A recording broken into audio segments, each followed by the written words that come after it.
Fala galera, bem-vindos de volta ao canal do Professor Valentim e hoje estou trazendo para você mais um conteúdo de matemática que eu espero que você goste e o mais importante, que você aprenda, né? E como isso aqui é uma sala de aula, fala, responde a presença, chega nos comentários e bota, eu estou aqui, eu quero a vitória, eu quero sucesso, né? Alguma coisa te trouxe até esse vídeo, é a vontade de vencer, a vontade de aprender, então vamos botar isso em prática. Beleza?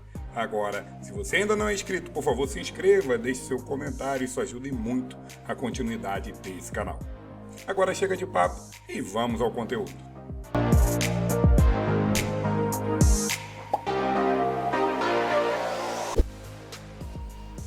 Bom pessoal, e o conteúdo que eu vou trazer hoje é sobre estatística, né? Essa vai ser a nossa primeira parte da aula de estatística. E vamos começar com conceitos, né? Com os conceitos básicos de estatística.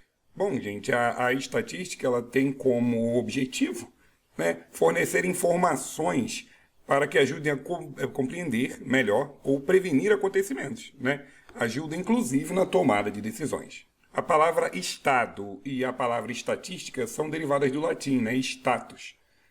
Historicamente, a estatística, conhecida como a aritmética do Estado, era utilizada para contabilizar tudo o que acontecia, desde nascimentos, a óbitos, a coleta de impostos, né? a tudo quanto é tipo de análise de dados que se pudesse ter antigamente. E com o tempo tornou-se um método de análise de dados em diversas ciências, né? Você consegue ver estatística em biologia, em física, em química, em todas as ciências você tem aí o uso da estatística. Bom, temos aí também as principais etapas do estudo estatístico. O primeiro deles é o planejamento. O planejamento ele vai ver qual o objetivo do seu estudo, da sua pesquisa, né? Vão determinar a população a ser estudada, a amostra a ser coletada, né? E a forma de coleta desses dados, bem como outros pontos do estudo. Então, o planejamento é o ponto inicial aí do seu estudo estatístico. E a coleta de dados? A coleta de dados é o ponto principal onde você vai levantar todas as informações necessárias ao seu estudo. Outro ponto muito importante também é a organização e a representação desses dados. Então, você vai pegar aquele volume de dados brutos e você vai ter que organizá-los. Só um exemplo, se você colocá-lo em ordem crescente, você já tem uma visão muito melhor daqueles dados. Só que a gente vai organizar em tabelas, né? E a gente vai mostrar esses dados em gráficos, para ficar uma visualização mais objetiva e mais intuitiva. Tem também o tratamento dos dados, né? No qual serão aplicados os estudos estatísticos em cima daquela coleta que você fez. E, por fim, a análise e interpretação desses dados. Então, você vai ver qual vai ser o seu estudo, como vai ser esse estudo, vai coletar esses dados e você vai organizar esses dados e apresentá-los da melhor forma possível. E agora a gente precisa entender alguns conceitos que eu falei aí, como população, como amostra, então nós vamos entender. Então a gente vai ver agora população e amostra. O que é? Bom, eu quero que vocês entendam como população sendo o grupo principal a ser estudado. E a amostra vai ser um pedaço daquele grupo. É inviável, por exemplo, você fazer um estudo estatístico das eleições com todos os eleitores. Você imagina que se eu fosse perguntar a opinião de todos os eleitores do seu país sobre quem ele iria votar para presidente, eu não precisaria fazer eleição, eu já teria toda aquela informação.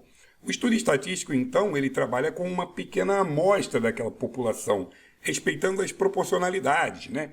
De etnia, de idade, de interesses, porque para o seu estudo ficar o mais próximo da realidade possível.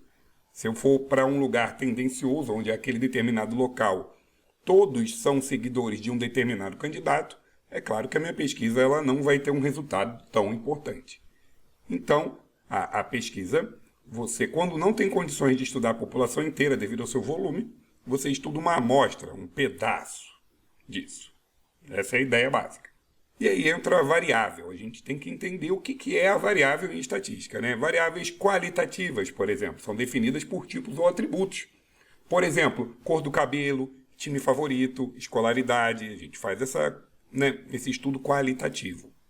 Variáveis quantitativas, o que seria isso? São aquelas expressas por números ou quantidades. E podem ser contínuas ou discretas, como por exemplo, contínuas. Os valores pertencem a um intervalo de números reais. Estatura, temperatura, massa, ok? Agora, as discretas, os valores são finitos ou, caso infinitos, são enumeráveis. Ah, como assim, Valentim? A idade, quantidade de filhos, número de gols de uma partida, né? Dá para numerar. É uma quantidade ali que você consegue fazer o seu conjunto bonitinho, direitinho. Aí eu falei para você que você tem que ver qual é o tipo de estudo estatístico que você vai fazer e depois a coleta de dados. Como eu te falei, nós pegamos os dados de uma maneira bruta. Os dados vêm para você, e aí você vai perguntando e anotando, e aquilo tem que ser colocado em uma ordem. Então, olha só o que eu trouxe para vocês aqui. Observe os dados coletados em uma sala de aula a respeito da idade dos alunos. Aí você foi perguntando e foi anotando, perguntando e foi anotando. Só de olhar para isso aí não dá para ter uma visão muito boa. Então, o que nós faremos? Vamos colocar na chamada tabela de frequência, onde eu tenho aqui todas as idades que apareceram e vamos colocar a quantidade de vezes que aparece cada idade. Por exemplo, 10 anos. Conta assim, ó, 1, 2, duas vezes, para você não se perder.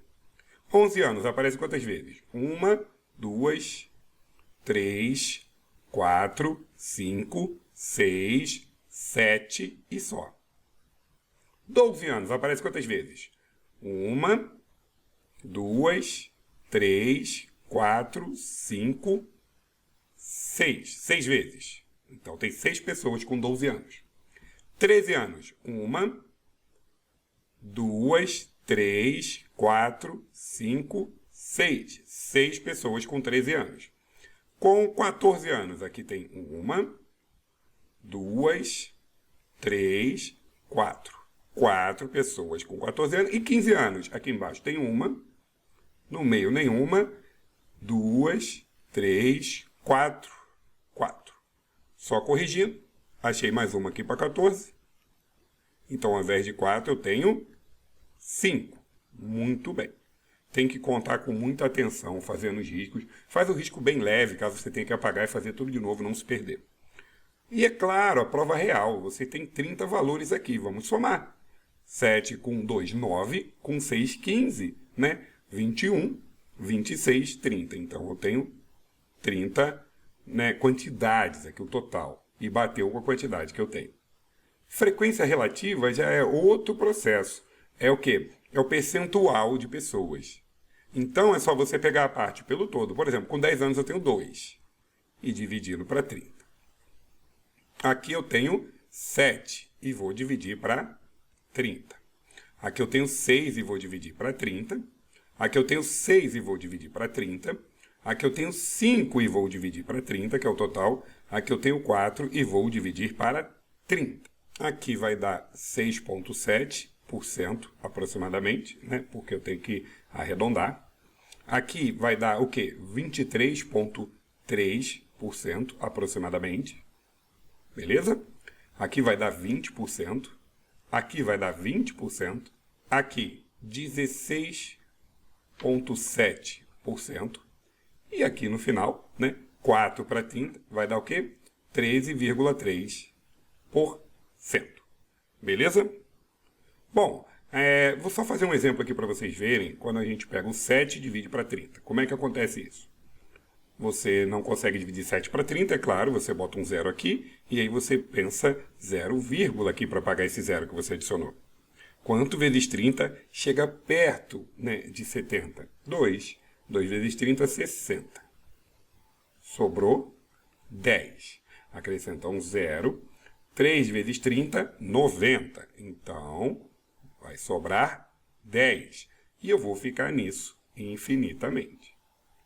E o que acontece? É 23,333%. Por isso que eu coloquei aqui. Quando for 6666, qual é o caso de 2 dividido para 30, né? Vai ser 6,66666%. Eu arredondo para 7. Arredondo para cima, porque passa de 5. Justamente para que quando você for somar tudo isso, vai dar o quê? 100% exato. Você tem que seguir a questão aí da aproximação exata. Se você precisar, é claro, se a sua divisão não for exata. Lembrando, se você tiver por exemplo, 16,666, como esse número ele passou de 5, então ele some e acrescenta 1 aqui do lado. Ficaria 16,7 aproximadamente. Isso com uma única casa após a vírgula. Beleza? Bom, e no caso do 13,333? Bom, como não passa de 5, ele só some e não acrescenta nada do lado. Então fica 13,3 mesmo. Vamos continuar. Tá, eu peguei agora meus dados, eu os organizei numa tabela. Para quê? Bom, só de olhar para a tabela você já tem algumas informações muito boas, né? A gente vai falar de média, mediana e moda daqui a pouquinho, mas eu quero que você entenda que a gente já sabe aqui qual é a idade que mais aparece, por exemplo, que é o quê? 11 anos. Só isso aqui já é uma informação muito boa. E a gente sabe a idade que menos aparece, que são o quê? 10 anos. Então a gente já tem algumas informações sobre essa turma. E como é que a gente mostra essas informações? A gente tem várias formas de criar um gráfico. Eu trouxe 2 para vocês verem, né? Tenho aqui a tabela, que a gente acabou de fazer aqui atrás, os mesmos valores e porcentagens, inclusive. E aqui o gráfico de colunas. Como assim? 10 anos, aí a coluna vai até o 2.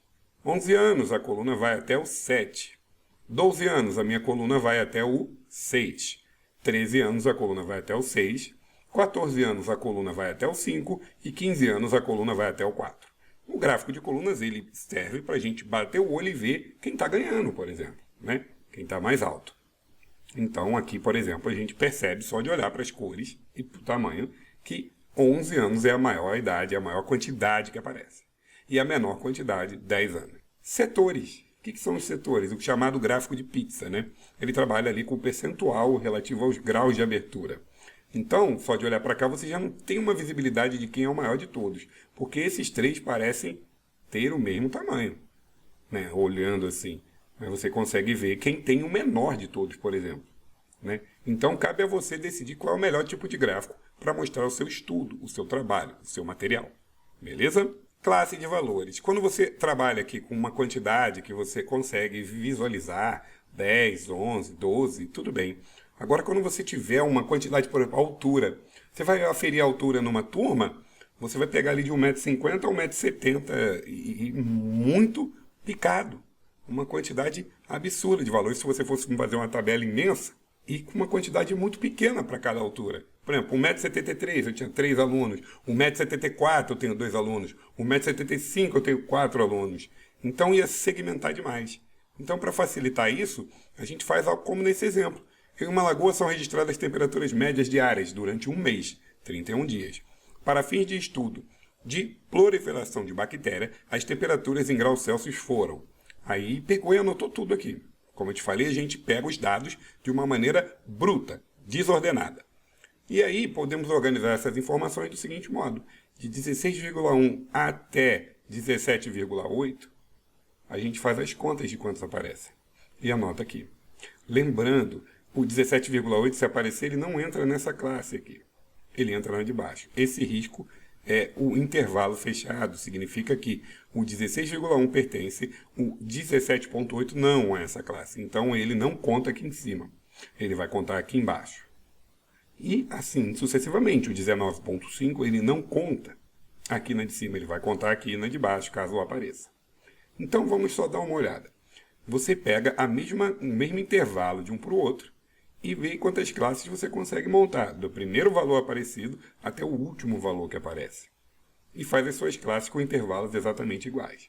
De 16,1 até 17,8, você bate o olho, ó, 16,1, né, 16,7, 17,2. 17,8 está aqui e ele não aparece aqui em cima, por isso que eu só tenho 3 dessa primeira classe. Da segunda classe, de 17,8 inclusive, até o 19,5. Aí eu tenho aqui, ó, na segunda, 17,8, 17,9, 18. Estou aqui, até o 19,5. 19,5 eu não contabilizo aqui. Então, o azul tem 1, 2, 3, 4, 5, 6, 7, 8. Tá vendo? Porque o 19,5 ele vai contar no de baixo. E assim sucessivamente.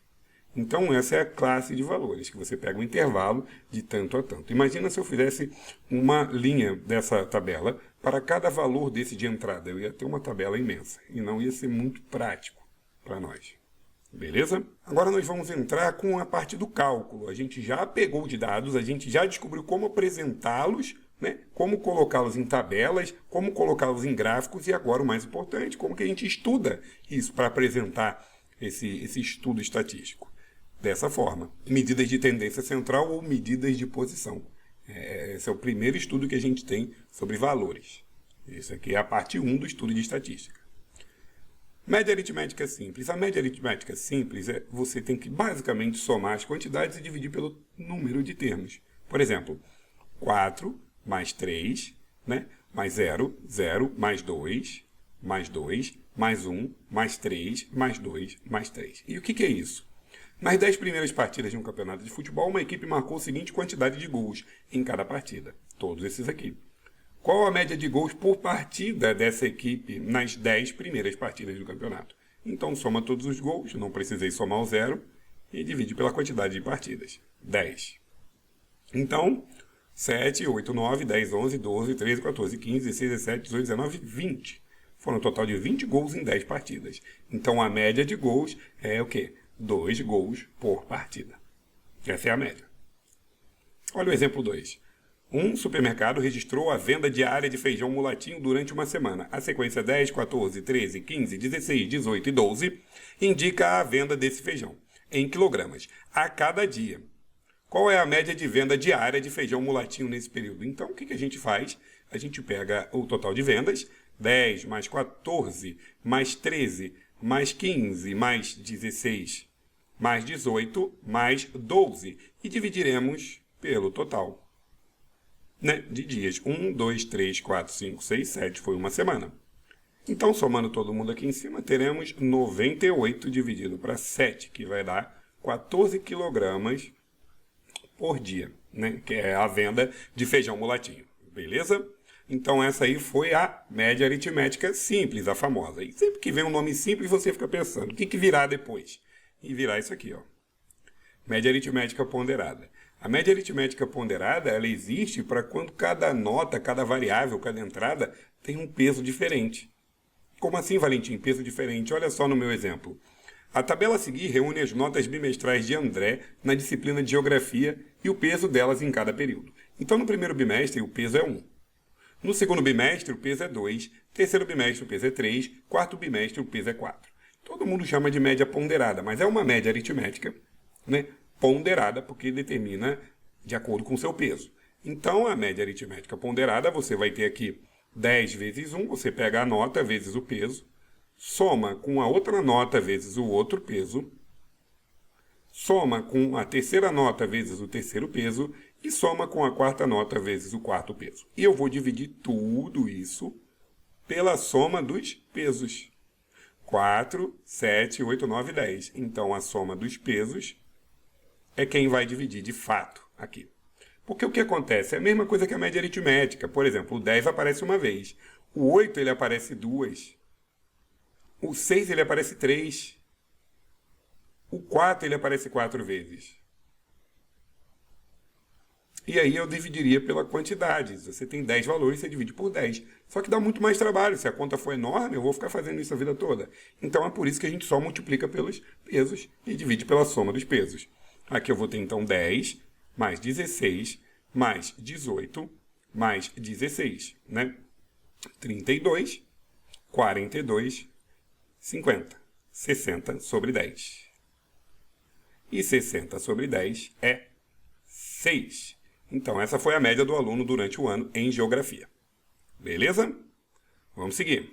Mediana. Mediana, pelo próprio nome, é o valor que está no meio certinho. Ele divide a sua sequência de números em 2 tamanhos exatamente iguais. Quando a sua distribuição é ímpar, a quantidade ímpar de valores é moleza, que eu vou te mostrar. Aqui, ó, esses elementos. A primeira coisa que eu tenho que fazer é botar em ordem crescente, 2, depois vem o 6, depois vem o 8, depois do 8 vem o 15, o 10, perdão. Depois do 10 vem o 15, depois do 15 vem o 19 e depois do 19 vem o 24. Por que eu falei que uma quantidade ímpar é só alegria? Eu tenho 1, 2, 3, 4, 5, 6, 7 elementos. E eu sei exatamente qual é o termo do meio. O termo do meio é o quê? 10. Ah, se eu pegasse logo aqui, você ia errar. Tem gente que vem direto aqui e erra.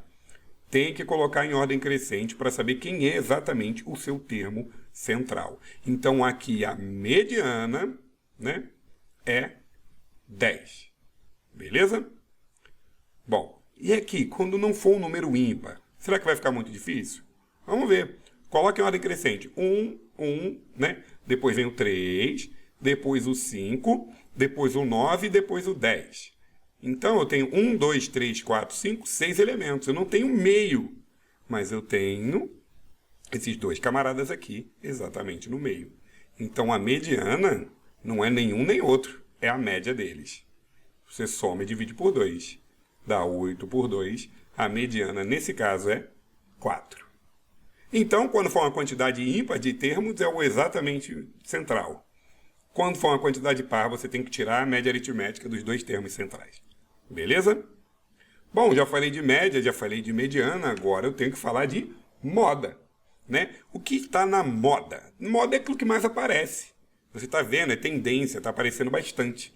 Então, observe os conjuntos de valores abaixo e suas respectivas modas. Vamos lá. 4, 6, 5, 7, 0, 10, 22, 3 e 5. Então, vamos ver aqui quem aparece mais. O 5 ele aparece 2 vezes. Né? O 4 ele aparece uma vez só, o 6 aparece uma vez só, o 7 uma vez só, o 0 também. E o 3. Então, nesse caso, a moda é 5. Muito bem. E nesse caso aqui, 1, 1, 2, 2, 3, 3, 4, 4, 4 e 5, 5. Todos aparecem bastante, só que o 4 vence. Tem que haver vitória, tem que ter um vencedor. E o vencedor é o 4. Portanto, a moda é 4. Vamos tentar, vamos tentar. Ó, 1 aparece uma vez só, o 23 aparece 2. E o 0 aparece 2 também. Ué, tem que ter vitória, mas nesse caso foi empate, os dois ganharam. Como assim? É bimodal. Então, a gente chama de bimodal, né? Que é o quê? É 23 e o 0. É multimodal, né? Se a moda for tripla, é trimodal. Se for quádrupla, é tetramodal. E assim sucessivamente. E aqui embaixo? O 4 aparece 2 vezes, né? O 5 aparece 2 vezes. O 2 aparece 2 vezes. O 10 aparece 2 vezes. Todos aparecem 2 vezes. Que eu te falei que tinha que ter vitória. Teve vitória? Não. Nesse caso, ninguém ganhou ninguém. Né? Então, ele é amodal, não tem moda. Bom, pessoal, muito obrigado por terem ficado até o final. Isso é muito importante, não só para mim, mas para o seu aprendizado. Eu espero muito que tenham gostado e, de fato, aprendido. Beleza? Deixa aí nos comentários. Fiquei até o final. Eu sou guerreiro, eu quero a vitória, eu não desisto nunca. No mais, sem muito a acrescentar, espero muito que você tenha sucesso nos seus objetivos. Valeu? Muito obrigado e até a próxima. Valeu!